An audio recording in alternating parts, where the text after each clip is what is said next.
आप सभी साथियों का स्वागत है आपके अपने YouTube channel Shri Ram classes में। और इस वीडियो में हम बात करेंगे कलाम अकेडमी सीकर की ओर से जो ये 33 श्रेणी अध्यापक भर्ती परीक्षा के लिए लेवल 2 का जो पेपर हुआ था और ये फाइनल टेस्ट 2 है जो कि 27 जनवरी 2023 को हुआ है। इसकी PDF आपको हमारा टेलीग्राम ग्रुप में मिल जाएगी और इसमें सबसे पहले हम लेवल 1 और लेवल 2 का जो कॉमन पार्ट है राजस्थान जीके का वो हम कवर करेंगे। फिर हम आपके जो SST का पेपर है वो भी इसमें हम देखने वाले हैं।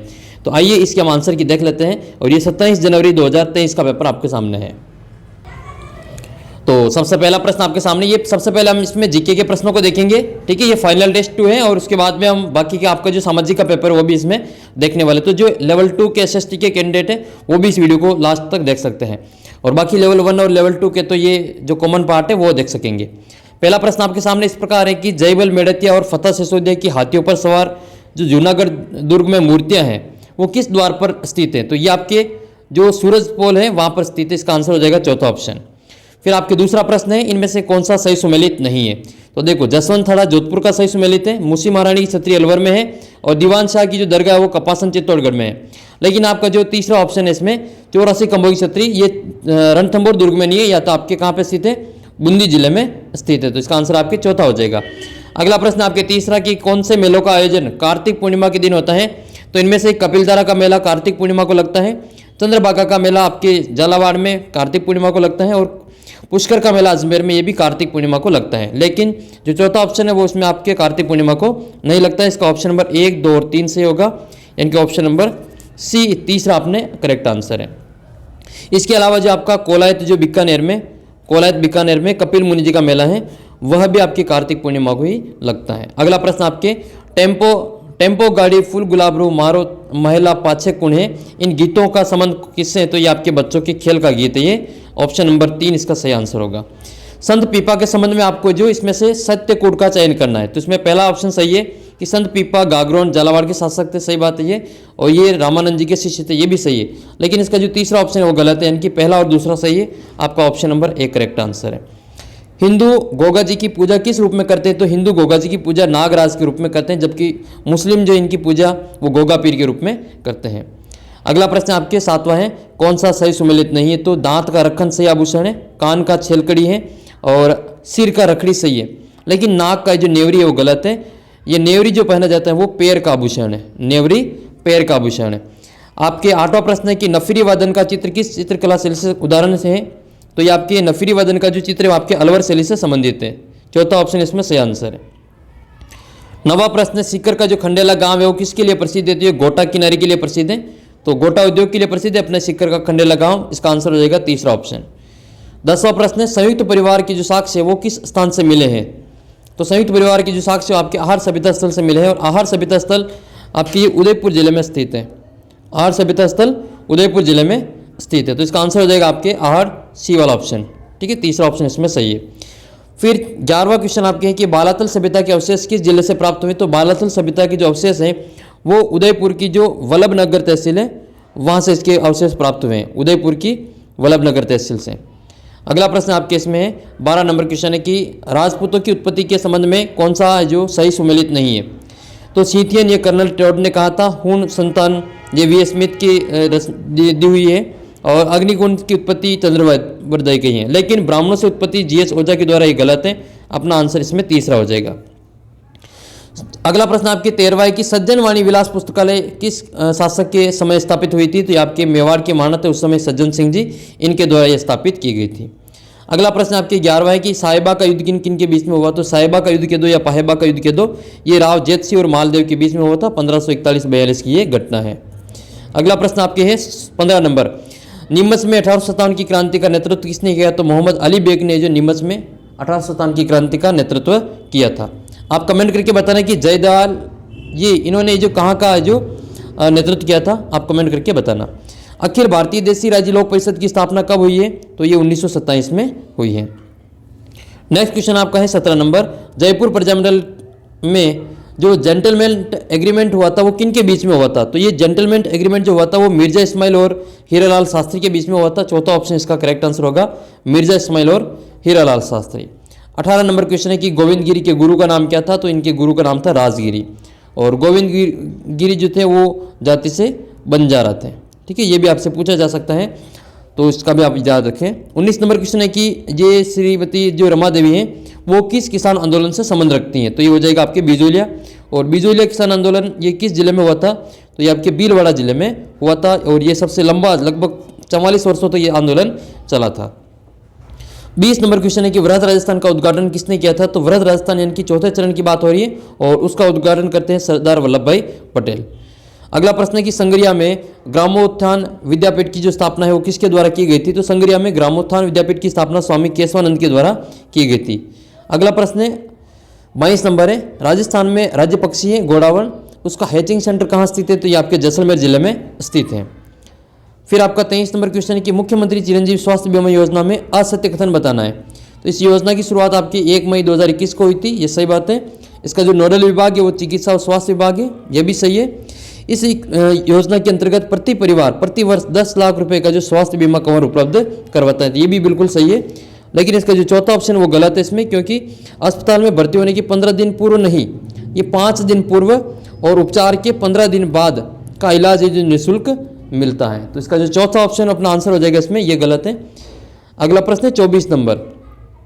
24 नंबर क्वेश्चन की जो कृष्णा नागर है जो जयपुर से अपना संबंध रखते हैं, टोक्यो पैरा ओलंपिक 2020 में किस स्पर्धा में स्वर्ण पदक इन्होंने जीता था, तो कृष्णा नागर जो कि पैरा बैडमिंटन के खिलाड़ी हैं और पुरुष एकल ये SH6 में इन्होंने स्वर्ण पदक जीता था। 25 नंबर क्वेश्चन है कि कौन सा धार्मिक स्थल उदयपुर संभाग में स्थित नहीं है, तो ये नाथ द्वारा ये आता है आपका उदयपुर जिले में, नाथ द्वारा उदयपुर जिले में आता है। मंडफिया ये सांवले जी का मंदिर है जो कि चित्तौड़गढ़ जिले में आता है, मंडफिया ये सांवले जी का मंदिर यहाँ पे और ये चित्तौड़गढ़ जिले में आता है, ये भी आपके उदयपुर संभाग में ही आता है। अर्थुणा जो कि आपके बांसवाड़ा जिले में आता है, अर्थुणा बांसवाड़ा जिले में जो कि उदयपुर संभाग का हिस्सा है। अट्रू जो है वो आपके बारां जिले में आता है और ये आपके उदयपुर संभाग में नहीं आता है, ये जो आता है आपका कोटा संभाग में आता है, तो इसका आंसर चौथा हो जाएगा अट्रू, यहाँ पर मामा बांजा का मंदिर बना हुआ है। नेक्स्ट क्वेश्चन की ओर बात करें तो इसमें से आपको बताना है कि कौन सा है जो असुमेलित है। देखो इसमें जिंक लिमिटेड ये देबारी में है, हिंदुस्तान कॉपर लिमिटेड ये खेतड़ी में है और राष्ट्रीय केमिकल एंड फर्टिलाइजर्स लिमिटेड ये आपके कपासन चित्तौड़गढ़ में है। लेकिन जो हिंदुस्तान साल्ट लिमिटेड है ये आपके डीडवाना में नहीं होकर कहाँ पे, ये सांबर में है और ये केंद्र सरकार का उपक्रम है, तो इसका आंसर हो जाएगा आपके पहला ऑप्शन। अगला प्रश्न आपके 27 नंबर, राजस्थान शासन सचिवालय के एकीकृत अस्तित्व कब आया था, तो एकीकृत रूप में जो अस्तित्व में आया था वो आपका 1949 में आया था, करेक्ट आंसर हो जाएगा इसमें 1949 बी वाला ऑप्शन, दूसरा ऑप्शन। 28 नंबर क्वेश्चन है कि राजस्थान में भैंस प्रजनन और अनुसंधान केंद्र कहाँ पर स्थित है, तो ये भैंस प्रजनन और अनुसंधान केंद्र जो आपके वल्लभनगर उदयपुर में स्थित है और वल्लभनगर उदयपुर में आपका जो जवार अनुसंधान केंद्र भी स्थित है। अगला प्रश्न आपका 29 नंबर है, बाड़मेर निवासी जिनको हाल ही में राष्ट्रपति द्रौपदी मुर्मू ने वडोदरा गुजरात स्थित जो गतिशील विश्वविद्यालय का कुलपति नियुक्त किया है वो कौन है, तो ये बाड़मेर निवासी हैं डॉक्टर मनोज चौधरी, इनको वडोदरा जो गुजरात में है वहाँ के गतिशील विश्वविद्यालय का कुलपति इनको नियुक्त किया है डॉक्टर मनोज चौधरी। अगला प्रश्न आपके सामने है कि राज्य सरकार की किस योजना के अंतर्गत योजना को डिजिटल नवाचारों के लिए स्कॉच सिल्वर अवार्ड प्रदान किया गया है, तो वो जो योजना है सरकार की वो है इंदिरा गांधी मातृत्व पोषण योजना, जिसमें 6,000 रुपये की राशि प्रदान की जाती है 5 किस्तों में। इसमें प्रत्येक किस्त की राशि 1,000 है, लेकिन जो चौथी किस्त आती है उसमें आपके 2,000 रुपये की राशि दी जाती है, तो इसका आंसर हो जाएगा आपके सेकंड ऑप्शन इंदिरा गांधी मातृत्व पोषण योजना, ठीक है, करेक्ट आंसर हो जाएगा इसका सेकंड ऑप्शन। 31 नंबर क्वेश्चन आपके सामने है, हाल ही में राजस्थान प्रवास पर रही ये राष्ट्रपति द्रौपदी मुर्मू ने SJVN लिमिटेड की 1000 मेगावाट की सौर परियोजना का वर्चुअल रूप से आधारशिला रखी थी और ये परियोजना किस जिले में स्थित है, तो ये परियोजना आपके बीकानेर जिले में स्थित है, इसका option number second correct answer होगा। आप मुझे कमेंट करके बताना कि राष्ट्रपति बनने के बाद में डॉक्टर मुर्मू ने द्रौपदी मुर्मू ने राजस्थान के 3 जिलों का दौरा किया है अभी हाल ही में, तो वो 3 जिले कौन कौन से, सबसे पहला जिला कौन सा, उसके बाद में कौन सा और उसके लास्ट में 3 जिले कौन कौन से हैं, उन तीनों जिलों के नाम आप कमेंट करके जरूर बताना, आने वाले एग्जाम्स में आपको यहाँ से प्रश्न देखने को मिलेगा। 32 नंबर क्वेश्चन आपके सामने है कि सामाजिक न्याय और अधिकारिता विभाग की राजस्थान सरकार की एक योजना है, ये किस संस्था के साथ मिलकर अलवर जिले के सेव अभियान की शुरुआत की गई, तो ये जो सेव अभियान है अलवर जिले का और इसकी शुरुआत क्यों की गई है, सामाजिक और अधिकारिता न्याय मंत्री अपने सामाजिक न्याय और अधिकारिता मंत्री है टीकाराम जूली, उनके द्वारा ये योजना शुरू की गई है अलवर जिले से सेव अभियान, और ये जो सहयोग है आपके यूनिसेफ का सहयोग लिया जा रहा है, इसमें ऑप्शन नंबर 2 इसका करेक्ट आंसर होगा। नेक्स्ट आपके 33 नंबर क्वेश्चन है, 41वीं एशियन ट्रैक साइकिलिंग प्रतियोगिता में देश को पहला पदक, जो कांस्य पदक जीता है मोनिका जाट ने। ये मोनिका जाट जो किस जिले से संबंध रखती है, तो ये आपके बीकानेर जिले से संबंध रखती हैं।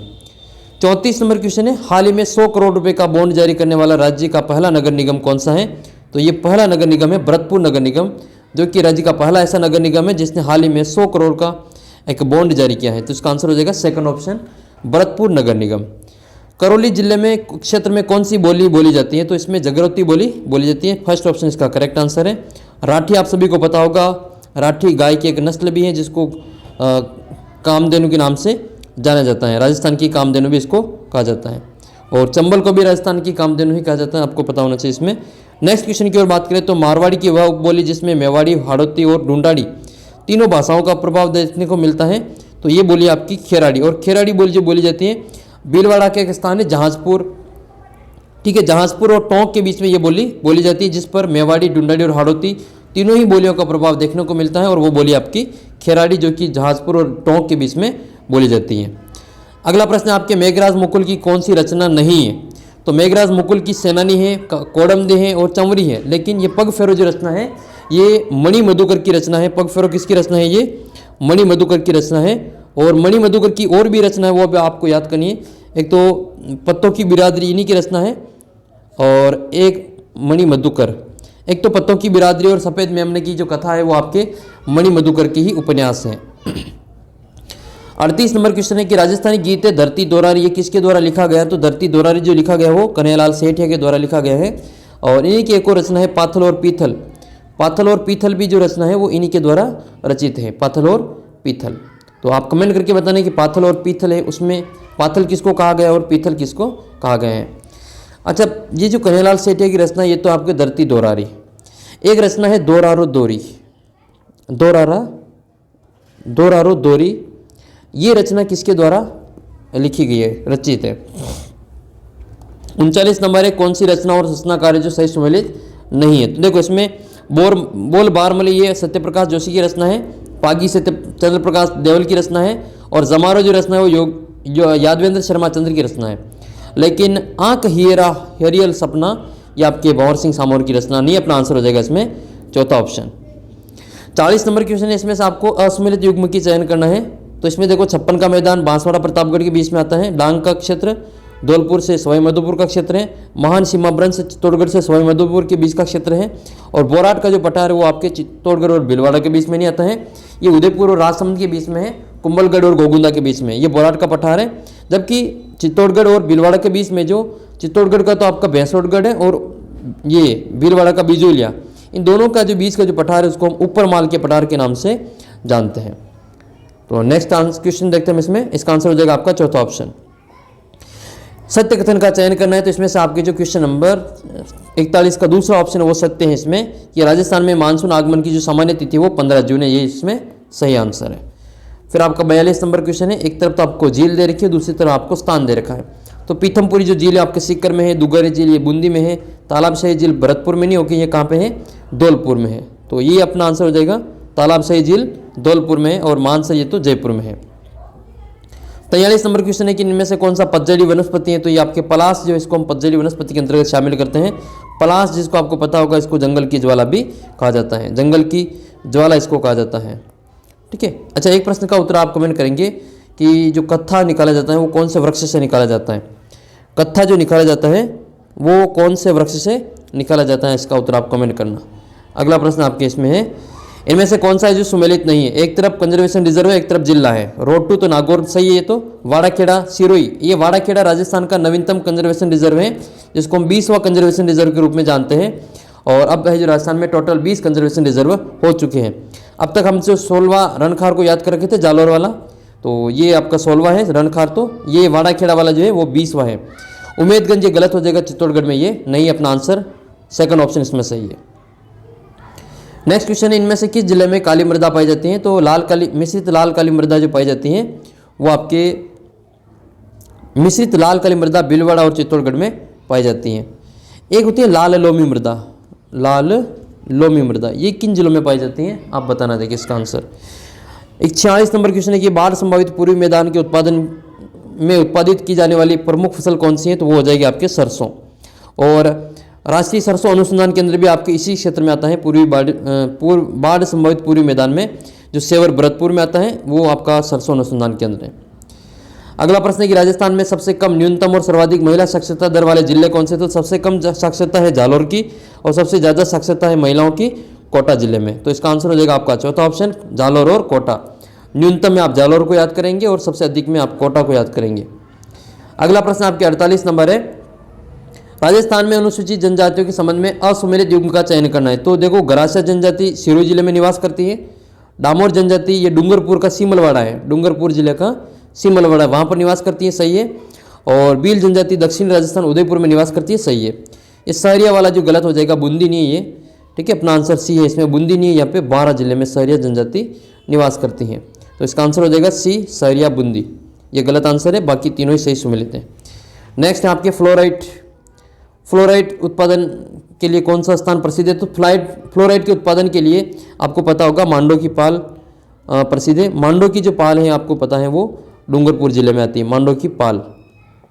तो ये फ्लोराइड के लिए ये डूंगरपुर जाना जाता है। एक फ्लोरस्पार होता है जो अजमेर जिला उत्पादित करता है, फ्लोरस्पार जो होता है वो अजमेर जिला उत्पादित करता है। नेक्स्ट आपका अगला क्वेश्चन है कि राजस्थान का प्रथम सुपर थर्मल पावर स्टेशन कहाँ पर स्थापित किया गया? तो ये आपके श्री गंगानगर के सूरतगढ़ में स्थापित किया गया है। और ये किस गांव में है, आप ये कमेंट करके बताना। जैसे थोड़े दिन पहले गिरेल वाला पूछा था कि गिरेल थर्मल पावर प्लांट जो किस गांव में स्थित है, थुम्बली वाला जो है। इसी प्रकार से आपको पता करना है कि ये जो सूरतगढ़ है वो किस, ये राजस्थान का पहला super thermal power station Suratgarh में है, ठीक है। ये किस गांव में स्थित है, ये आपको कमेंट करके बताना है, ठीक है। अगला प्रश्न देखते हैं, स्वर्णिम त्रिकोण मार्ग किस पर्यटन सर्किट में शामिल किया गया है? तो ये आपके राष्ट्रीय राजधानी सर्किट में शामिल किया गया है, नेशनल कैपिटल सर्किट में। उत्तर पश्चिम रेलवे जोन में कौन सा मंडल शामिल नहीं है? तो उत्तर पश्चिम रेलवे जोन का जो मुख्यालय है वो आप तो जयपुर में आता है। इसमें बीकानेर शामिल है, जयपुर शामिल है और इसमें अजमेर शामिल है, लेकिन इसमें कोटा शामिल नहीं है, मध्य मंडल में आता है। तो ये उत्तर पश्चिम रेलवे का जो मुख्यालय आपके जयपुर में स्थित है, तो इसमें ये कोटा शामिल नहीं होगा। अगला प्रश्न है, राजस्थान राज्य बीज निगम लिमिटेड की जो स्थापना है वो किस वर्ष में की गई थी? ये 1978 में की गई थी। और अभी इसके जो अध्यक्ष है वो आप कमेंट करके बताना कि राजस्थान राज्य बीज निगम के जो अध्यक्ष हैं वो कौन है। पहले वो जहांजपुर से कांग्रेस के विधायक थे, वो भी इसके अध्यक्ष हैं, आप कमेंट करके जरूर बताना इसका आंसर। नेक्स्ट है 54 नंबर है, इनको सही सुमेलित करना है। तो ये सभी सुमेलित करके दे रखे हैं। समुचित सरकार के नियम बनाने की शक्ति धारा 38 में है, और पाठ्यक्रम और मूल्यांकन 29 में है, विद्यालय विकास योजना 22 में है, और आयु के लिए सबूत आपकी धारा 14 में है। तो ये सभी सुमेलित हैं। ऑप्शन 1 2 3 4 किस में है? तो ये सेकंड वाला 1 2 3 4 इसमें सही हो जाएगा। अगला प्रश्न आपके सामने कि बच्चों के लिए निःशुल्क और अनिवार्य शिक्षा कानून 2009 के किस धारा में बच्चों के लिए निःशुल्क और अनिवार्य शिक्षा कानून 2019 द्वारा संशोधन किया गया? तो ये धारा 16 में संशोधन किया गया था कि आप जो 5वीं क्लास में और 8वीं क्लास के बच्चों की बोर्ड का एग्जाम ले सकते हैं, उनको फेल कर सकते हैं। तो ये फिर आपके फेल करने की जो नीति है वो आपके धारा 16 के अंतर्गत आती है। नेक्स्ट क्वेश्चन है, विद्यालय प्रबंधन समिति जिसको हम एसएमसी कहते हैं, उसकी कार्यकारिणी की कम से कम कितने महीने में, मतलब कितने टाइम में एक बैठक होगी और वो बैठक किस दिन होगी, ये आपको बताना है। तो एसएमसी की जो बैठक होती है आप सभी को पता है, ये हर महीने की जो अमावस्या होती है, प्रत्येक महीने की अमावस्या को ये बैठक होती है। और ये एसएमसी की बैठक आपको कमेंट करके बताना कि अमावस्या का दिन ही क्यों तय किया गया इसमें, उसका कारण आप कमेंट करके बताएंगे। 57 नंबर क्वेश्चन है, आरटी 2009 के अनुसार पहली से 5वीं कक्षा के विद्यालय में 200 बालकों से अधिक बालक होने पर प्रधानाध्यापक को छोड़कर छात्र शिक्षक का अनुपात किससे अधिक नहीं होगा? तो ये 40:1 से अधिक नहीं होगा, सेकंड ऑप्शन इसमें सही आंसर होगा। अगला प्रश्न आपके 58 नंबर है, 20 अप्रैल 2020 को यूनिसेफ के सहयोग से, ये आप याद करें यूनिसेफ को, और किस पोर्टल की जो शुरुआत है वो की गई जिसके माध्यम से विद्यार्थियों को प्रवेश परीक्षा, छात्रवृत्ति और रोजगार संबंधी गाइडलाइन दी जाती हैं। तो यूनिसेफ के सहयोग से 20 अप्रैल 2020 को राजीव गांधी करियर पोर्टल की शुरुआत की गई थी, जो कि ऐसा करने वाला राजस्थान देश का पहला राज्य है। 59 नंबर क्वेश्चन है, राजस्थान की आरटी नियमावली 2011 के किस नियम 28 के तहत गठित सलाहकार परिषद में अनिवार्य सदस्य के लिए श्रेणी के संबंध में प्रावधान नहीं है? तो कौन सा इसमें नहीं है? तो इसका जो चौथा ऑप्शन है कि बाल अपराध एवं बाल मनोविज्ञान का विशेषज्ञ होना चाहिए, ये नहीं है, बाकी ये तीनों तो इसमें होना जरूरी है। 60 नंबर क्वेश्चन है, ये 60 नंबर क्वेश्चन है कि राजस्थान आरटी नियमावली 2011 के नियम 6 के तहत विशेष प्रशिक्षण की कालावधि कम से कम कितने समय की होगी और उसको अधिकतम कितने समय के लिए बढ़ाया जा सकता है। तो कम से कम तो ये 3 महीने की होनी चाहिए और अधिकतम इसको 2 साल के लिए बढ़ाया जा सकता है। 61 नंबर क्वेश्चन है कि राष्ट्रीय शिक्षा नीति 2020 के अनुसार स्कूली पाठ्यक्रम में आकलन के उपकरणों में शामिल होना चाहिए। तो अधिगम का आकलन होना चाहिए, अधिगम के लिए होना चाहिए, अधिगम के रूप में होना चाहिए। यानी कि असेसमेंट ऑफ लर्निंग है, असेसमेंट फॉर लर्निंग है और असेसमेंट एज लर्निंग, यानी कि तीनों इसमें होना जरूरी है। ऑप्शन नंबर सी इसका करेक्ट आंसर है, ABC तीनों, 1 2 3। 62 नंबर क्वेश्चन आपके सामने है कि राजस्थान में NEP 2020 के अनुसार जो SFC के विकास हेतु डाइट्स को, मतलब 7 डाइट को DLC के लिए प्राधिकृत किया गया है। तो इसमें से कौन सी एक डाइट शामिल नहीं है? तो इसमें से जो अजमेर डाइट है वो इसमें शामिल नहीं है। बाकी अलवर, भरतपुर और टोंक ये तीनों ही इसमें शामिल हैं। अगला प्रश्न है कि राज्य के मान्यता प्राप्त जो निजी विद्यालय हैं उनमें निःशुल्क प्रवेश किसको दिया जा सकता है? तो अपने आसपास के जो क्षेत्र के दुर्बल वर्ग और असुविधाग्रस्त के जो समूह के जो बच्चे होते हैं उनको इसमें शामिल किया जा सकता है। और उसमें कितना % अनिवार्य किया गया है? न्यूनतम कम से कम 25% तो इनको प्रवेश देना जरूरी है इसमें। फिर आपके प्रश्न संख्या 64 है, इंदिरा शक्ति फीस पुनर्भरण योजना के अंतर्गत फीस पुनर्भरण किसके द्वारा किया जा रहा है? तो ये जो पुनर्भरण किया जा रहा है, राजस्थान में कक्षा 1 से 12 तक की जो बालिकाएं हैं वो अब निःशुल्क शिक्षा प्राप्त कर सकेगी अंग्रेजी माध्यम के स्कूलों में, प्राइवेट स्कूलों में भी। तो उसकी जो फीस का निर्धारण किया जाएगा और पुनर्भरण किया जाएगा वो आपके इंदिरा महिला शक्ति निधि फंड के माध्यम से किया जाएगा। इसका ऑप्शन नंबर 2 करेक्ट आंसर होगा। अगला प्रश्न आपके निपुण भारत के तहत जो आधारभूत शिक्षा सीखने के लिए सीखने के परिणामों का विकासात्मक लक्ष्य क्या है? तो ये तीनों ही हैं, स्वास्थ्य एवं अच्छाई, प्रभावी संप्रेषण और संबंध विद्यार्थी।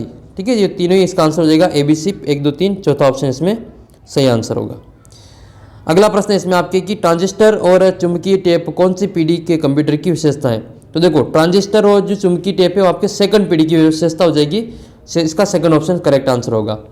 अगला प्रश्न इसमें से कौन सा भाषा संसाधक और उसके कार्य से संबंध में असंगत है, यानी कि गलत बता रहा है इसमें? तो कंपाइलर क्या करता है? उच्च स्तरीय प्रोग्रामिंग भाषा को मशीनी भाषा में बदलता है, ये सही है। तो इंटरप्रिंटर का काम है उच्च स्तरीय प्रोग्रामिंग भाषा को मशीनी भाषा में बदलना, ये एक दूसरे के उल्टे होते हैं, ये भी सही है। असेंबलर क्या करता है? तो असेंबलर असेंबली भाषा को मशीनी भाषा में बदलता है, ये भी सही है। इसका मतलब इसके तीनों ही कथन सही है, कोई सा भी इसमें कथन असत्य नहीं है। तो अपना ऑप्शन नंबर 4 इसमें सही आंसर होगा। अगला प्रश्न है आपके, ये वाईफाई किस नेटवर्क का उदाहरण है? तो आप सभी को पता है वाईफाई ये लोकल एरिया नेटवर्क, ये लैन का उदाहरण होता है। आप कमेंट करेंगे वाईफाई का पूरा नाम क्या होता है? वाईफाई का पूरा नाम क्या होता है? तो ये लोकल एरिया नेटवर्क का भाग होता है, ये उदाहरण होता है वाईफाई। विश्व व्यापार संगठन का समझौता कौन सा समझौता बौद्धिक संपदा अधिकार से संबंध रखता है? तो ये हो जाएगा आपका ट्रिप्स, चौथा ऑप्शन इसमें ट्रिप्स, TRIPS। ये जो ट्रिप्स है वो आपके बौद्धिक संपदा अधिकार से संबंधित अपना संबंध रखता है। नेक्स्ट क्वेश्चन की ओर बात करते हैं तो ये 70 नंबर क्वेश्चन आपके सामने है। विश्व का पहला जो प्रथम कंप्यूटर नेटवर्क है उसको किस नाम से शुरू किया गया था?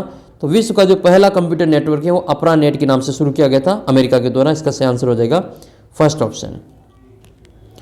थांडाई के द्वारा प्रतिपादित बहु कारक सिद्धांत का पक्ष इसमें से कौन सा नहीं है? तो इसमें देखो, स्तर होता है, श्रेणी और सीमा होती है और क्षेत्र होता है, लेकिन कॉग्निशन यानी कि जो संज्ञान होता है उसमें शामिल नहीं है। 72 नंबर क्वेश्चन आपके सामने है। फ्राइड का जो सिद्धांत है उसमें कौन सा कथन असत्य है? तो इसमें पहला ऑप्शन असत्य है कि इसमें 3 संरचनात्मक पक्ष हैं। देखो, चेतन होता है, अचेतन भी होता है, लेकिन ये पूर्व चेतन नहीं होता है, ये अर्धचेतन होता है, अर्धचेतन होता है। ठीक है, तो इसमें आपका ये पहला ऑप्शन गलत हो जाएगा, ये इसमें आप आंसर सही है अपना। बाकी मस्तिष्क की तुलना बर्फ के चट्टान से की गई, सही बात है। ये 5 मनोलैंगिक अवस्थाओं की बात करता है, ये भी सही है, ये भी सही है। अपना ऑप्शन जो आंसर है वो फर्स्ट ऑप्शन हो जाएगा। असम्मिलित की चयन करना है तो इसमें दैन्य है, आत्महीनता, सामूहिकता, एकाकीपन, निवृत्ति, गणना, ये तीनों ही मूल प्रवृत्तियाँ सही सुमिलित हैं। जो चौथी मूल प्रवृत्ति दे रखी है हास और कृतिभाव, ये गलत दे रखी है, इसमें सुमिलित नहीं है। अपना आंसर चौथा हो जाएगा। ठीक है, हास और कृतिभाव। फिर आपका अगला क्वेश्चन है 74 नंबर में, ये पूछ रहा है कि प्रतिभाशाली विद्यार्थियों की पहचान के लिए अधिक कारगर उपाय नहीं है। कौन सा इसमें अधिक कारगर उपाय नहीं है? वो तो नहीं वाला बताना आपको इसमें। तो देखो, अभिभावकों का मत सही है, तो पिछली कक्षाओं की प्राप्तांक भी सही है और उपलब्धियों अभियोगिता का परीक्षण भी सही है। लेकिन आपका जो तीसरा ऑप्शन है इसमें आत्मनिष्ठ परीक्षण के परिणाम, ये आत्मनिष्ठ परीक्षण के जो परिणाम है वो प्रतिभाशाली बालकों की पहचान करने के लिए कारगर नहीं होंगे। तो इसका ऑप्शन नंबर 3 अपना आंसर हो जाएगा। शास्त्रीय अनुबंधन में अनुबंधन की सबसे कम संभावना, कौन सा अनुबंधन सबसे कम होगा? तो इसका जो चौथा ऑप्शन है पश्च अनुबंधन, ये सबसे कम होगा। रॉबर्ट गेने के अधिगम सोपानिकी के व्यवहारवाद पक्ष का सर्वोच्च पक्ष कौन सा है? तो इसमें सर्वोच्च पक्ष की बात की गई इसमें। तो इसका जो कलाम अकेडमी की ओर से इसका उत्तर माना है वो शब्द साचर्य अधिगम माना है। इसका उत्तर आप कमेंट करके बताना, देखिए कोई अगर आपको डाउट हो इसमें तो। अगला प्रश्न है साइको का अर्थ बताना है। तो साइको का अर्थ होता है आत्मा, साइको का अर्थ होता है आत्मा। नेक्स्ट है बियाजे के संज्ञानात्मक विकास के अंतर्गत कौन सी एक मूर्त संज्ञानात्मक बालकों में नहीं होगी? तो अहम केंद्रवादी आपकी इसमें नहीं होगी, बाकी उत्क्रमणिता, ये संरक्षण, ये वस्तुस्थ सभी होती हैं इसमें। आवश्यकता से अधिक लगातार खाते रहने की स्थिति क्या कहलाती है? इसको बिंगे ईटिंग कहते हैं। क्या कहते हैं इसको? बिंजे ईटिंग कहा जाता है। तो इसका आंसर हो जाएगा आपके बी। जबकि एडीएचडी ये क्या है? एक अवदान विकार होता है, ये इसको हम अवदान विकार कहते हैं, ये अवदान विकार होता है। और एडीएचडी का पूरा नाम अगर आपको पता हो तो आप कमेंट करके ज़रूर बताना। समायोजन की अप्रत्यक्ष युक्ति कौन सी है? दमन होती है और विस्थापन होती है, युक्तिकरण होती है, तीनों ही हो जाएगी इसमें आंसर ABC। तो उपरोक्त सभी इसका आंसर होगा। तो दोस्तों ये तो था लेवल 1 और लेवल 2 का जो कॉमन पार्ट है उसके लिए। अब हम बात करेंगे आपके SST के प्रश्नों की। तो SST के जो स्टूडेंट है, वो कैंडिडेट है, वो आप वीडियो आगे देख सकते हैं। बाकी के जो सब्जेक्ट हैं उनके आंसर की भी मैं जल्दी अपलोड कर दूंगा। तो आप चैनल को सब्सक्राइब करके अपना टेलीग्राम ग्रुप ज्वाइन कर लेना। यहाँ पर आपको हिंदी की और बाकी जो साइंस मैथ्स है इनकी भी, और लेवल 1 की तो मैंने पहले ही डाल दी पूरे आंसर की, आप वो देख सकते हैं वीडियो। और ये लेवल 2 में दोनों के लिए कॉमन पार्ट था। अब हम SST के प्रश्नों की इस वीडियो में आगे सोल्व करेंगे। तो जो भी कैंडिडेट है SST वाले उसको आगे देख सकते हैं। तो चल आगे का वीडियो हम देख लेते हैं इसको। तो आगे का जो क्वेश्चन आपके SST का 81 नंबर से मिल रहा है। इसमें वर्तमान में लोकसभा में अनुसूचित जाति के लिए आरक्षित स्थानों की संख्या इसमें कितनी है? बात हो रही है लोकसभा की टोटल। तो बात हो रही है यहाँ पे लोकसभा में अनुसूचित जाति की, यानी कि SC की, है ना, शेड्यूल कास्ट की। तो शेड्यूल कास्ट की जो आरक्षित स्थान है वो कितने रखे गए हैं? तो शेड्यूल कास्ट के लिए जो आरक्षित स्थान है उनकी संख्या है इसमें 84। आपके ऑप्शन नंबर 4 सही होगा। अगला प्रश्न आपके हैं, अगला क्वेश्चन इस प्रकार की सर्वोच्च न्यायालय के किस वाद में कॉलेजियम प्रणाली को अपनाया गया है? तो ये जो वाद था आपका एडवोकेट ऑन रिकॉर्ड वाद 1993 में इस कॉलेजियम प्रणाली को अपनाया गया था। इसका सेकंड ऑप्शन इसमें सही आंसर है। फिर आपके 83 नंबर क्वेश्चन है, निम्नलिखित में से किस अनुच्छेद के तहत भारतीय संविधान अंतर्राज्यीय परिषद के संबंध में प्रावधान करता है? तो ये संबंध करता है आपके 263 में, अनुच्छेद 263 में भारतीय संविधान अंतर्राज्यीय परिषद के संबंध का प्रावधान करता है। अगला प्रश्न आपके संसदीय विशेषाधिकार के हनन के मामले में अंतिम निर्णय लेने की जो शक्ति वो किस में निहित होती है? तो अंतिम निर्णय लेने की जो शक्ति है वो आपके सदन का जो अध्यक्ष होता है उसके समक्ष जो होती है। इसका आंसर हो जाएगा तीसरा ऑप्शन। प्रधानमंत्री को सरकार चलाने के लिए किस सदन में बहुमत प्राप्त होना आवश्यक है? तो प्रधानमंत्री तो ये अधिकतर जो होता है वो लोकसभा का सदन का जो मुख्य उसमें बहुमत दल का नेता होता है, तो ये आपके लोकसभा हो जाएगा। अगला प्रश्न आपके, अच्छा अभी कमेंट करके बताना कि अभी वर्तमान में लोकसभा जो अध्यक्ष हैं वो कौन है? लोकसभा अध्यक्ष कौन है? और एक ये भी आप बताना कि राज्यसभा के अभी जो सभापति हैं वो कौन है? दोनों उत्तर आप कमेंट करके बताना, दोनों का संबंध अपने राजस्थान से है। अगला प्रश्न 86 नंबर, संविधान को उद्देशिका की किसकी समता प्रदान की गई है? तो संविधान की जो उद्देशिका है उसको प्रतिष्ठा और अवसर की जो इसमें समता प्रदान की गई है। बासाई प्रांत आयोग का अध्यक्ष कौन है इसमें? तो बासाई प्रांत का जो आयोग का अध्यक्ष था वो SK दर था। कौन था इसमें? SK दर, तीसरा ऑप्शन हो जाएगा इसका SK दर। अगला प्रश्न आपके, नगर पालिका के अध्यक्ष के निर्वाचन की रीति का उपबंध करने की शक्ति किससे प्राप्त है? तो ये प्राप्त है आपके राज्य विधानमंडल को। नेक्स्ट है, पंचायती राज में त्रिस्तरीय व्यवस्था का उल्लेख संविधान के किस अनुच्छेद में देखने को मिलता है? तो वो मिलता है आपके 243 ख में, 243 ख। द्रौपदी मुर्मू के संबंध में असत्य कथन का आपको चयन करना है। द्रौपदी मुर्मू के संबंध में असत्य कथन का चयन करना है कि द्रौपदी मुर्मू देश की व्यक्ति से 15वीं राष्ट्रपति बनी है। ये बिल्कुल सही बात है। और ये राष्ट्रपति बनने वाली प्रथम आदिवासी महिला है, तो ये भी बिल्कुल सही बात है। तो इसमें न तो पहला गलत है न ही दूसरा गलत है। ऑप्शन नंबर 4 अपना सही आंसर है।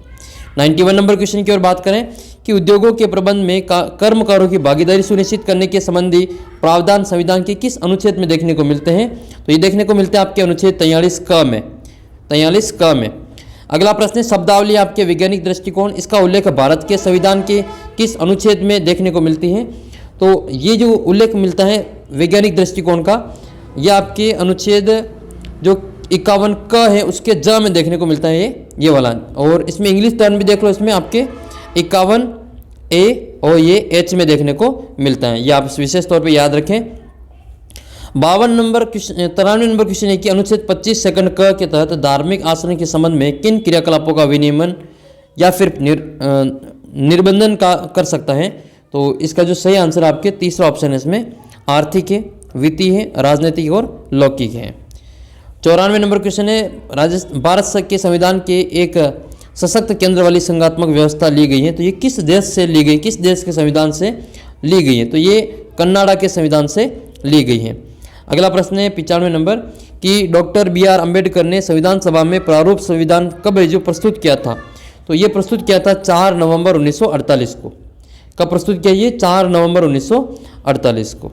फिर अगला प्रश्न है सरगोन अभिलेख सिंधु घाटी सभ्यता हेतु कौन सा शब्द प्रयुक्त हुआ है। तो सरगोन के अभिलेख में सिंधु घाटी हेतु जो शब्द का प्रयोग किया गया है वो आपके मेलुहा शब्द का प्रयोग किया गया है। अगला प्रश्न है रथ की आकृति किस हड़प्पा स्थल से मिली है। तो रथ की जो आकृति आपको मिली है वो देमाबाद से मिली है। नेक्स्ट 98 नंबर क्वेश्चन है वैदिक कालीन राजनीतिक संगठन का अवरोही क्रम आपको बताना है। तो इसमें हो जाएगा आपका सबसे पहले राष्ट्र है, जन है, विश्व है, ग्राम है और फिर बाद में कुल आएगा। First option. पंचविश कौन से वेद का ब्राह्मण ग्रंथ है। तो पंचविश जो आपके साम वेद का ब्राह्मण ग्रंथ है। अगला प्रश्न एशिया का ज्योतिपुंज किसको कहा जाता है। तो एशिया का जो ज्योतिपुंज या फिर लाइट ऑफ एशिया के नाम से किनको जाना जाता है। तो गौतम बुद्ध को जो इनमें जाना जाता है एशिया की लाइट या फिर लाइट ऑफ एशिया के रूप में जाना जाता है। फिर आपका 101 नंबर क्वेश्चन है कि कौन सा जो बौद्ध धर्म से संबंधित नहीं है। तो इसमें से आपका जो देखो क्षणिकवाद तो होता है और प्रतीति समुत्तवाद भी होता है, मध्यम प्रतिपदा भी होती है, लेकिन साम्यवाद जो आपका वो बौद्ध धर्म से संबंध नहीं रखता है। कौन सा जैन साहित्य का भाग नहीं है। इनमें से कौन सा जैन साहित्य का भाग नहीं है। तो देखो आचारांग सूत्र तो होते हैं और उत्तराध्ययन सूत्र भी होते हैं, वृहत कथा कल्प सूत्र भी होते हैं, लेकिन ये गहरी गाथा इसमें नहीं होती है। 103 नंबर क्वेश्चन आपके सामने है जैन धर्म के पंच महाव्रत में एक ब्रह्मचारी को महाव्रत के किस तीर्थंकर ने शामिल किया था। तो ये शामिल किया था अपने महावीर स्वामी ने, जो कि 24वें तीर्थंकर थे। आप कमेंट करके बताना कि जैन धर्म के जो प्रथम तीर्थंकर है उनको किन किन नामों से जाना जाता है। प्रथम तीर्थंकर को किन किन नामों से जाना जाता है। अगला प्रश्न आपके 104 नंबर है चंद्रगुप्त मौर्य ने अपना अंतिम समय कहाँ पर व्यतीत किया था। तो ये किया था आपके श्रवण बेलगोला में। श्रवण बेलगोला में चंद्रगुप्त मौर्य ने अपना लास्ट का टाइम में जो बिताया था। अशोक के दम की परिभाषा कौन से अभिलेख से प्राप्त होती है। तो ये प्राप्त होती है आपके एक तो दूसरे शिलालेख से और एक 7वें शिलालेख से, यानी कि 1 और 2 दोनों से। दिल्ली के किस सुल्तान ने सिकंदर सानी की उपाधि धारण की थी। तो दिल्ली का जो सुल्तान जिसने सिकंदर सानी की उपाधि धारण की थी वो था आपका अलाउद्दीन खिलजी। अलाउद्दीन खिलजी ने सिकंदर सानी की उपाधि धारण की थी। आगरा नगर की स्थापना किसने की थी। तो आगरा नगर की जो स्थापना है वो सिकंदर लोदी के द्वारा की गई थी। फर्स्ट ऑप्शन इसका आंसर हो जाएगा। आपको इसी प्रकार की जितने भी कलाम अकेडमी की ओर से जितने भी पेपर्स करवाए गए हैं वो सभी की वीडियो सोल्यूशन मिल जाएगी। और उत्कर्ष क्लासेस की ओर से जितने भी प्री का एग्जाम करवाए गए हैं उनकी भी वीडियो सोल्यूशन आपको मिलेगा। RPSC और RSSB बोर्ड के जितने भी पुराने पेपर्स हैं, ठीक है, वो भी आपको यहाँ पे मिल जाएंगे। आप चैनल को सब्सक्राइब करके और प्ले लिस्ट में आपको सारे पेपर दिख जाएंगे, वो आप वहाँ से जाके देख सकते हैं। उसका भी लिंक मैं आपको नीचे डिस्क्रिप्शन बॉक्स में दे दूंगा। 108 नंबर क्वेश्चन है कि हुमायूं द्वारा लड़े गए जो युद्ध हैं, प्रथम युद्ध है, इनका प्रमुख जो 4 युद्ध है इनका आपको सही कालक्रम के अनुसार बताना है कि कौन सा इसमें सही कालक्रम। सबसे पहला आएगा देवरा का युद्ध, फिर चौसा का, कन्नौज का, फिर सरिंद, चौथा ऑप्शन इसमें सही आंसर होगा। 109 नंबर क्वेश्चन आपके सामने है कि मुगल प्रशासन में जो मुहतसिब होता है, मुहतसिब ये क्या था। तो ये लोक आचरण अधिकारी को मुहतसिब कहा जाता था। चटगांव शस्त्रागार पर हमला किसके नेतृत्व में हुआ था। तो चटगांव नेतृत्व जो शस्त्रागार उस पर जो हमला किया गया था वो सूर्यसेन के नेतृत्व में हुआ था। सेकंड ऑप्शन हो जाएगा इसका सूर्यसेन। 111 नंबर है किस आंदोलन में गांधी जी ने 1 वर्ष में स्वराज का नारा दिया था। तो ये दिया गया था 1 वर्ष में स्वराज का नारा, वो आपके असहयोग आंदोलन के दौरान दिया गया था, असहयोग आंदोलन के दौरान। 112 नंबर इनमें से कैबिनेट मिशन के प्रस्ताव में किसको शामिल नहीं किया गया था। तो इसमें से जो आपका चौथा ऑप्शन है भारत में डोमिनियन स्टेट्स प्रदान करना, ये इसको शामिल नहीं किया गया था, बाकी सभी को शामिल किया गया था। गांधी जी ने किस कानून को शैतान की करतूत बताया है। तो गांधी जी ने जो आपका रोलेट एक्ट था उसको शैतान की करतूत बताया था। कुल देशांतरों की संख्या कितनी है, तो कुल देशांतरों की संख्या आपके इसमें 360। कितनी है इसमें? 360। 115 नंबर क्वेश्चन है आपके असत्य कथन का चयन करना है, तो तीसरा ऑप्शन इसमें असत्य है, ये बाकी ये सही सुमेलित है, ये भी सही है और ये भी सही है। 116 नंबर क्वेश्चन है कि ये जो मेरियाना गर्त है वो कहाँ पर स्थित है, तो मेरियाना गर्त ये यहाँ पे जो उत्तरी प्रशांत महासागर उसमें स्थित है। कौन सा असुमेलित है, इसमें से असुमेलित का चयन करना है, तो सेरिकल्चर रेशम उत्पादन है, पीसीकल्चर मत्स्य उत्पादन है, विटीकल्चर अंगूरों का उत्पादन है, हॉर्टिकल्चर दूध उत्पादन नहीं है, ये उद्यान से संबंधित है, हॉर्टिकल्चर बागवानी से संबंध रखती हैं। अगला प्रश्न आपका है औद्योगिक प्रदेश और देश में कौन सा सही, इनको सुमेलित करके बताना है। ठीक है, इसमें सुमेलित करेंगे, तो इसमें सुमेलित करेंगे सबसे पहला आपका मंचूरिया, ये आपके अर्जेंटीना में आता है, मंचूरिया है। ठीक है, मंचूरिया, एक मिनट इसको वापस करते, मंचूरिया चीन में आता है, सही इसको सम्मिलित करेंगे। मंचूरिया आता है आपका चीन में, और जो कुजबास आता है ये रूस में आता है, और सैन फ्रांसिस्को यूएसए, और फिर आपका इसमें है आपके ब्यूनस ऑनर्स जो कि अर्जेंटीना में आता है। तीसरा ऑप्शन इसमें सही आंसर होगा। पृथ्वी की सतह पर से मध्यमंडल के बीच की जो ऊंचाई है वो बतानी इसमें, तो ये हो जाएगी आपकी 80 मीटर। टोटल कितने इसमें? 80 मीटर है। स्टेट वुलन मिल कहाँ पर स्थित है, तो स्टेट वुलन मिल, ये आपकी जो स्टेट वुलन मिल है ये बीकानेर में स्थित है। हॉर्स अक्षांश किसको कहते हैं, तो हॉर्स अक्षांश कहा जाता है जो उस पोषण दाब होता है, उच्च दाब, उसको हॉर्स अक्षांश कहते हैं। कौन सा है जो कोष्ण धारा है, तो इसमें से जो कोष्ण धारा के बारे में पूछा गया है, तो ये आपके चौथा ऑप्शन हो जाएगा अपभू ज्वार। उष्णकटिबंधीय दृढ़ काष्ठ वनों का वृक्ष कौन सा इसमें से, तो ये हो जाएगा आपका रोजवुड। नेक्स्ट है सील नामक जीव कहाँ पाए जाते हैं, तो सील नामक जो जीव हैं वो पाए जाते हैं ध्रुवीय क्षेत्रों में। वायुमंडल की तीसरी सर्वाधिक मात्रा में पाई जाने वाली गैस कौन सी है, तो सबसे ज़्यादा तो होती है नाइट्रोजन। ठीक है, नाइट्रोजन, फिर आपकी ऑक्सीजन है, और फिर तीसरे नंबर पे जो सबसे ज़्यादा आती है वो ऑर्गन आती है, आर्गन। आप कमेंट करके बताना है कि नाइट्रोजन का कितना परसेंट है और ऑक्सीजन का कितना परसेंट है वायुमंडल में। नेक्स्ट क्वेश्चन की ओर बात करते हैं, तो 127 नंबर है, इनमें से किस भारतीय राज्य में मानव विकास सूचकांक में सर्वोच्च रैंक प्राप्त की है, तो आंसर हो जाएगा इसका सेकंड है केरल। नेक्स्ट 128 नंबर, कौन सी WTO की आधिकारिक भाषा नहीं है, तो इसमें हो जाएगी आपकी चाइनीज़, ये आधिकारिक भाषा नहीं है, बाकी स्पेनिश है, फ्रेंच है और इंग्लिश है। भारत सरकार ने भारत में निवेश बाधाओं को कब दूर किया था, तो ये किया गया था आपके 1991 में। ठीक है, इसका आंसर हो जाएगा 1991। सेवा है GSVA, शीर्ष योगदानकर्ता राज्य कौन सा है, तो इसका आंसर हो जाएगा आपके चौथा ऑप्शन है इसमें महाराष्ट्र और कर्नाटक। नेक्स्ट है भारत की नवीन औद्योगिक नीति 1991 के अंतर्गत कौन सा प्रावधान सम्मिलित नहीं था, तो इसमें जो चौथा ऑप्शन है ये MRTP ये सम्मिलित नहीं था, बाकी औद्योगिक लाइसेंस प्रणाली में शिथिलता थी, सार्वजनिक क्षेत्र में कमी थी, विदेशी निवेश को प्रोत्साहन था। मीठी क्रांति का संबंध किससे है, तो मीठी क्रांति का जो संबंध है वो आपके शहद और अन्य मधुमक्खी उत्पादों से होता है। वास्तविक राष्ट्रीय आय में योगदान में वृद्धि होती है जब, कब होती है ये, जब ये जो अर्थव्यवस्था में कुल उत्पादन बढ़ता है। खुले बाजार की क्रिया में क्या आशय है, तो खुले बाजार की क्रिया से ये आशय है कि RBI द्वारा सरकारी प्रतिभूतियों का क्रय विक्रय करना।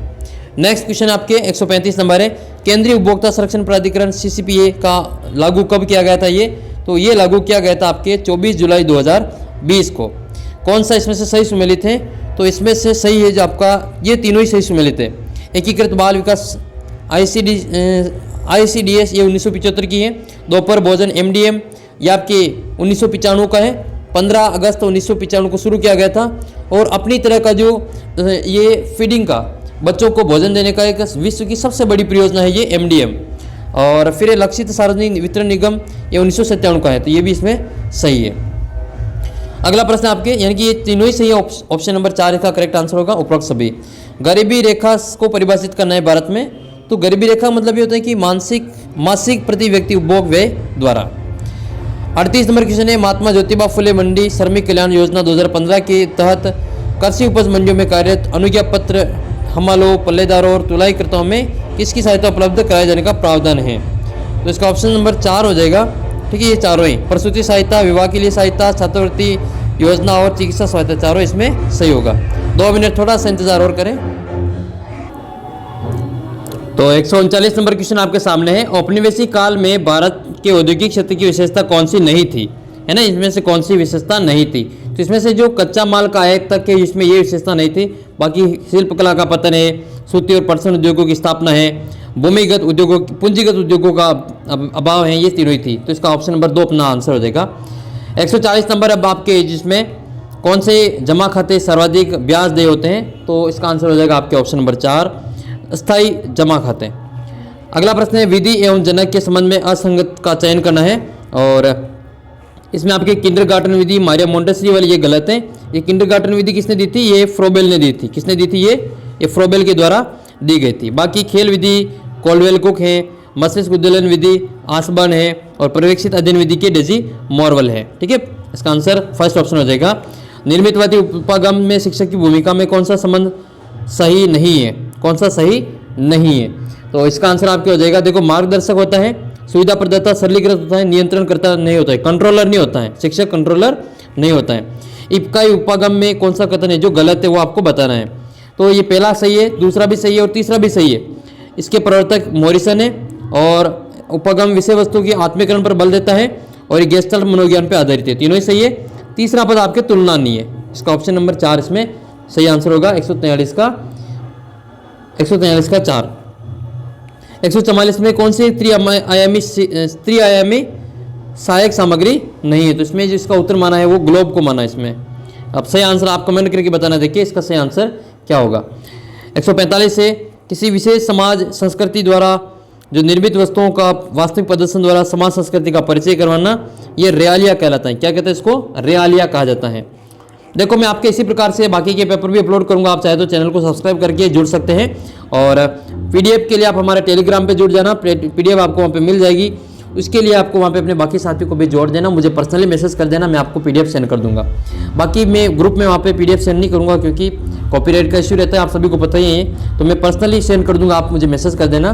तो आपको जो कहा गया वो काम करके मुझे पर्सनली मैसेज कर देना। अगला प्रश्न आपके कि इसमें से कौन सा है जो प्रायोजना कार्य के संबंध में असत्य कथन, इसका चयन करना है। तो 146 का हो जाएगा चौथा ऑप्शन। इसमें स्किनर के पुनर्बलन सिद्धांत पर आधारित, ये गलत है। तीनों ही बाकी सही है। अगला प्रश्न आपके 147 का है कौन सी विधि उच्च प्राथमिक स्तर पर भूगोल शिक्षण के लिए सर्वाधिक उपयुक्त है? तो भूगोल शिक्षण के लिए सबसे अधिक उपयोग हो गया आपका क्षेत्र पर्यटन। 148 से इनमें से कौन सी एक मूल्यांकन की विधि नहीं है? तो तैयारी इसमें नहीं होगी, बाकी साक्षात्कार, प्रश्नावली है, चेकलिस्ट है, तीनों ही विधियां हैं मूल्यांकन की। मूल्यांकन की प्रक्रिया में कौन संबंधित होता है? तो शिक्षक उद्देश्य होते हैं, शिक्षण उद्देश्य होते हैं, मूल्यांकन की प्रविधि होती है, अधिगम के अनुभव होते हैं। उपरोक्त सभी ऑप्शन नंबर 4 होगा। अगला प्रश्न आपके 150 नंबर है किस प्रकार के शिक्षण अधिगम संबंधित त्रुटियों को शुद्ध करने के लिए प्रभावशाली विधियों का विकास मुख्य उद्देश्य होता है? 150 का ऑप्शन नंबर 2 हो जाएगा आपके उपचारात्मक शिक्षण। उपचारात्मक इसका करेक्ट आंसर होगा। ठीक है, सेकंड ऑप्शन। तो ये थे आपके 150 क्वेश्चन लेवल 2 के जो एसएसटी के स्टूडेंट हैं उनके लिए। और बाकी सभी के आपके इसका जो पीडीएफ वगैरह वो आपको टेलीग्राम ग्रुप में मिल जाएगी, आप चैनल को सब्सक्राइब करके वहाँ से ये देख लेना। तो दोस्तों मिलते हैं आपको अगले वीडियो में, तब तक आप चैनल को सब्सक्राइब करके वीडियो को शेयर कर देना। अच्छा लगे तो कोई अच्छा सा कमेंट करके बता सकते हैं। तो मिलते हैं आपको अगले वीडियो में, तब तक जय हिंद जय भारत।